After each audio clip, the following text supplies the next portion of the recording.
नमस्कार प्रिय साथियों, आज हम इस वीडियो में बात करने वाले हैं हिस्ट्री के 5 शॉर्ट टाइप क्वेश्चन के बारे में, जो कि 2024 बोर्ड एग्जाम के लिए काफ़ी महत्वपूर्ण है। एक एक प्रश्न जो है 4 से 5 बार पूछा हुआ है। ये 5वां वीडियो है। इससे पहले 4 वीडियो बनाया गया है जिसमें 5-5 क्वेश्चन है। हम इसी तरह के जो है सभी 5 क्वेश्चन का 50 वीडियो लाएंगे, जिसमें आपका 250 से 300 ऑब्जेक्ट 250 से 300 शॉर्ट टाइप कंप्लीट हो जाएगा, पूरा बुक कंप्लीट हो जाएगा। उसके साथ ही हम प्रीवियस ईयर क्वेश्चन पेपर भी देख रहे हैं, जिससे कि कौन सा क्वेश्चन पूछा हुआ है, कौन सा क्वेश्चन नहीं पूछा हुआ है, इससे हमको पता चल रहा है। तो हम सब एक ही साथ कर रहे हैं वीडियो में। तो अगर आप इससे पहले जो 4 वीडियो बनाया गया है नहीं देखे हैं तो उनको देख लीजिए। इस वीडियो से काफ़ी इम्पोर्टेंट है वो सभी, क्योंकि उसमें एक एक क्वेश्चन 6 बार 7 बार पूछा हुआ है। हिस्ट्री में काफ़ी रिपीटेड क्वेश्चन रहते हैं, आप देख सकते हैं। जाके वीडियो देख लीजिए। वो 4 पहले 10 मिनट से ऊपर का वीडियो नहीं होगा, 10 मिनट 15 मिनट का 10 मिनट से नीचे का ही वीडियो होगा। वो 4 वीडियो देख लीजिए, उसके बाद इसको देखिए तो आपको अच्छा सब क्वेश्चन मिल जाएगा।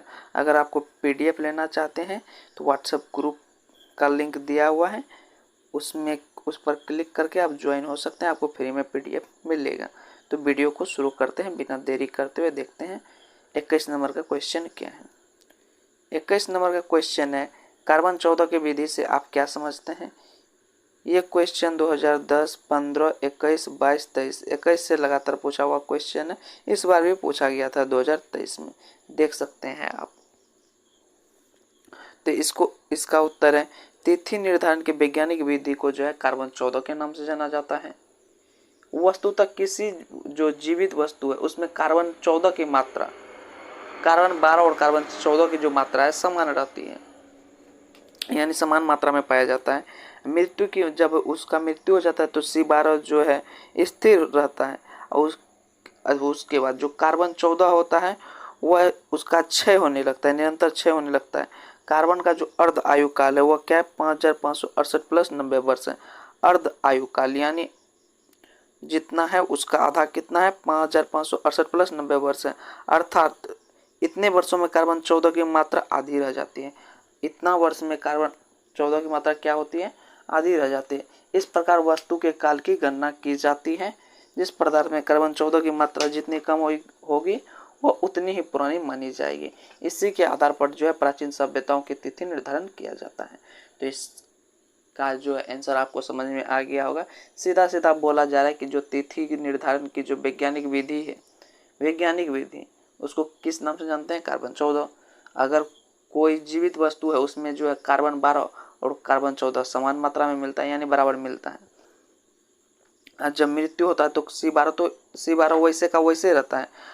C14 जो है उनका क्षय होने लगता है। उसका अर्ध आयु काल कितना है, 5500 प्लस 68 प्लस 90 वर्ष है। उतना वर्ष में जो है कार्बन 14 का मात्रा आधा रह जाता है। इसी से जो है वस्तु के काल की गणना किया जाता है। जो गणना किया जा रहा है हड़प्पा सभ्यता कितना पुराना था, उसी से इससे गणना किया जाता है। मानव का जो शरीर मिला है यानी हड्डी के रूप में, उससे भी पता चलता है। तो इसका जो है कार्बन 14 की विधि से आप क्या समझते हैं, ये समझ में आ गया होगा आपको। 22 नंबर क्वेश्चन देखते हैं क्या है। 22 नंबर क्वेश्चन थोड़ा लॉन्ग है लेकिन काफ़ी इंपॉर्टेंट क्वेश्चन है। हड़प्पा सभ्यता के पतन के मुख्य कारण क्या है, या ये भी क्वेश्चन रह सकता है, हड़प्पा सभ्यता के पतन के 3 कारण दे, 2 कारण दे। तो हम सभी आपको डिटेल में बता रहे हैं। ये क्वेश्चन जो है 2010, 12, 18, 20 में पूछा हुआ है। देख सकते हैं आप कितना इंपॉर्टेंट क्वेश्चन है, 4 बार पूछा हुआ है। हिस्ट्री में ऐसे क्वेश्चन काफ़ी हैं जो 4 बार 5 बार पूछे हुए हैं, जो कि आपके लिए काफ़ी इंपॉर्टेंट हो जाते हैं। तो हम इस वीडियो में वैसे सब क्वेश्चन आपके लिए ढूंढ के लिए ला रहे हैं। तो आप वीडियो को देखिए और पावर ऑफ कला की शक्ति का प्रदर्शन कीजिए। पावर ऑफ आर्ट्स का नाम आगे कीजिए, दिखाइए आर्ट्स का पावर। तो उत्तर क्या है, हड़प्पा सभ्यता के पतन के मुख्य कारणों की चर्चा निम्नलिखित रूप से की जा सकती है। इसको आप बदल के भी लिख सकते हैं कि हड़प्पा सभ्यता के पतन के निम्नलिखित कारण है, सीधा भी लिख सकते हैं, इस प्रकार से भी लिख सकते हैं। तो क्या क्या कारण है, पहला है बाढ़। इस मत के जो अनुसार है हड़प्पा सभ्यता के जो प्रमुख नगर थे वह क्या थे, नदी के किनारे थे। अतः बहुत विद्वान मानते हैं कि इनका पतन बाढ़ द्वारा हुआ होगा, यानी नदी में बाढ़ आ गया, उससे सभ्यता खत्म हो गया। अब खुदाई में जो है बालू की मोटी परतें मिली, यानी खुदाई जब किया गया तो बालू का जो है काफी मोटा परत मिला, तो इससे भी इसके मन की पुष्टि करती है। दूसरा है अग्निकांड। खुदाई में जो है खुदाई हुआ तो उसमें है जली हुई मोटे अस्त्रों की प्राप्ति से कुछ विद्वान जो है अग्निकांड से सभ्यता की पतन की बात करते हैं। अग्निकांड का भी जिक्र किया गया है, खुदाई में जो हुआ तो उसमें जला हुआ सब चीज बहुत मिला है, तो बहुत विद्वान जो है कि ये भी अनुमान लगा रहे हैं कि इनका अग्निकांड से इस सभ्यता का पतन हुआ होगा। तीसरा है बाह्य आर्य आक्रमण। तीसरा क्या है? तीसरा है बाह्य आर्य आक्रमण। खुदाई से प्राप्त नरकंकालों, वेद में 10वां दुर्ग के विनाश के आधार पर बाह्य आक्रमण द्वारा इनके पतन को भी नजरअंदाज नहीं किया जाता। यानी आर्य आक्रमण जो हो रहा था खुदाई में जो है जो मिला है नरकंकाल, उसमें 10वां दुर्गों के विनाश का वर्णन बाह्य आक्रमण द्वारा किया, यानी बाहरी आक्रमण जो बाहरी जो थे वो सब आक्रमण किया, इससे भी उनके पतन को नजरअंदाज नहीं किया जाता, ये बोल रहे हैं। चौथा है लगातार गेहूं उत्पादन में भूमि की उर्वरा शक्ति कमी। इस सभ्यता से के पतन को भी विचार को बल मिल सकता है। इसके अतिरिक्त जलवायु परिवर्तन, नदियां द्वारा मार्ग बदलने, जल प्लावन तथा सिद्धांत भी इसी संदर्भ में उल्लेखनीय है। लगातार गेहूं उत्पादन क्या होगा तो उससे उर्वरा शक्ति खत्म हो गया होगा, ये भी अनुमान लगाया जा रहा है। जलवायु परिवर्तन, नदियां द्वारा मार्ग बदलने, यानी नदी का जो है मार्ग बदल गया जिससे बाढ़ आया, उससे भी सभ्यता के पतन का अनुमान लगाया जा रहा है। इसका भी समझ में आ गया होगा कि हड़प्पा सभ्यता का पतन क्या हुआ। तो हम 23 नंबर अब क्वेश्चन देखते हैं क्या है। 23 नंबर क्वेश्चन भी काफ़ी इंपॉर्टेंट है, अभी तक में 5 बार पूछा हुआ क्वेश्चन है। देख सकते हैं आप कितना इंपॉर्टेंट क्वेश्चन हम आपके लिए ला रहे हैं। बहुत इंपॉर्टेंट क्वेश्चन ला रहे हैं आपके लिए। अगर आपको वीडियो अच्छा लगता है तो लाइक कीजिए, सब्सक्राइब कीजिए, क्योंकि बहुत मेहनत लगता है इस तरह के क्वेश्चन खोजने में, उसके बाद टाइप करने में, फिर बनाने में। तो आप समझ सकते हैं, अगर आपको वीडियो अच्छा लगता है, समझ में आता है तो सब्सक्राइब कर ही सकते हैं, लाइक कर ही सकते हैं, क्योंकि हम इसी तरह के इंपॉर्टेंट वीडियो आपको प्रोवाइड करेंगे। ये वादा है, फ्री में मिलेगा सब चीज़, उसके लिए तो कोई टेंशन लेना ही नहीं है। तो क्वेश्चन है अलबरूनी पर एक संक्षिप्त टिप्पणी लिखें।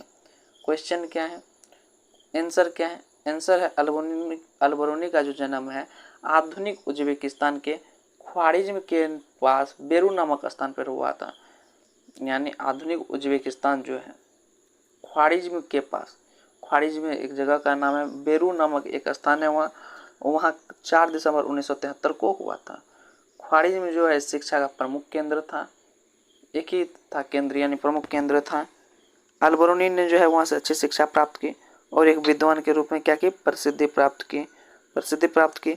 वह कई भाषाओं का ज्ञाता था, जिसमें सीरियानी, फारसी, हिब्रू, संस्कृत आदि भी थे।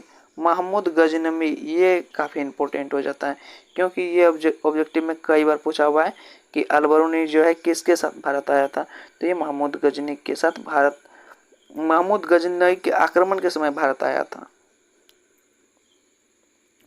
आया। अलबरूनी ने भारत किसके साथ आया था, तो मोहम्मद बिन तुगलक के साथ आया था। ये बता देते हैं हमको, जब महमूद गजनी का आक्रमण भारत पर हो रहा था तब ये आया था। तो अलबरूनी ने भारत पर अरबी भाषा में लगभग 20 पुस्तकें लिखी, लेकिन इन सब में किताब उल हिंदी अथवा तहकीक-ए-हिंद एक बेजोड़ ग्रंथ है। 70 वर्ष की आयु में दिसंबर 1048 में लगभग उनकी क्या हो गई, मृत्यु हो गई। तो इनका कहानी हो गया खत्म। ये जो इन सीधा समझिए 2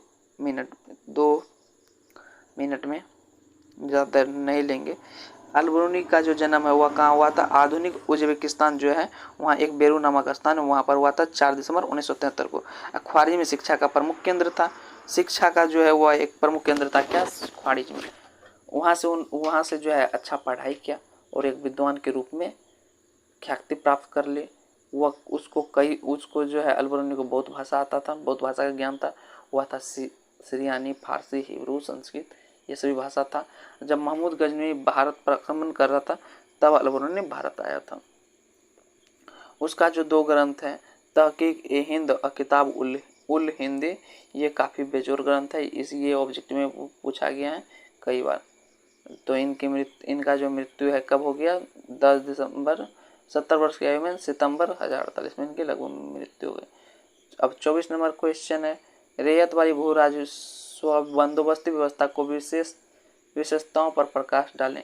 ये क्वेश्चन भी 2 बार पूछा गया। देख सकते हैं कितना इंपॉर्टेंट क्वेश्चन है आपके लिए। तो इसका आंसर है रैयत वाली बंदोबस्त व्यवस्था की विशेषता क्या है। यह व्यवस्था जो है बम्बई, असम तथा मद्रास के अन्य प्रांतों में लागू की गई। इसके अंतर्गत औपनिवेशिक भारत की भूमि का 51% भूभाग था। भू राजस्व के अंत की यह व्यवस्था मद्रास प्रेसिडेंसी और बम्बई के कुछ भागों में लागू किया गया था। यह व्यवस्था सीधे किसानों के साथ किया गया था। तो इसके बारे में भी थोड़ा सा समझ लीजिए, समझाते हैं हम। यह व्यवस्था जो है कहाँ से किया गया था, बम्बई, असम तथा मद्रास के अन्य प्रांत में लागू किया गया था। यह सभी प्रांत में लागू किया गया था। यह जो है औपनिवेशिक भारत यानी जितना था औपनिवेशिक भारत का भूमि का जो पूरा भारत का भूमि है वह 51% भूभाग था। भू राजस्व की व्यवस्था जो है मद्रास प्रेसिडेंसी, यह व्यवस्था किसके साथ, मद्रास प्रेसिडेंसी और बम्बई के कुछ भागों में लागू किया गया था। यह जो है सीधे किसानों के साथ किया गया था। तो ये भी इसका भी समझ में आ गया होगा। जो कि आखिरी क्वेश्चन है 25 नंबर, ये क्वेश्चन भी कई बार पूछा हुआ है, कई बार नहीं, 13 साल के बाद देख सकते हैं पूछा गया है। 1857 के विद्रोह का तत्कालिक कारण क्या था। 2010 के बाद सीधा 2023 में पूछा हुआ है। देख सकते हैं किस तरह के क्वेश्चन एग्जाम में पूछे जाते हैं।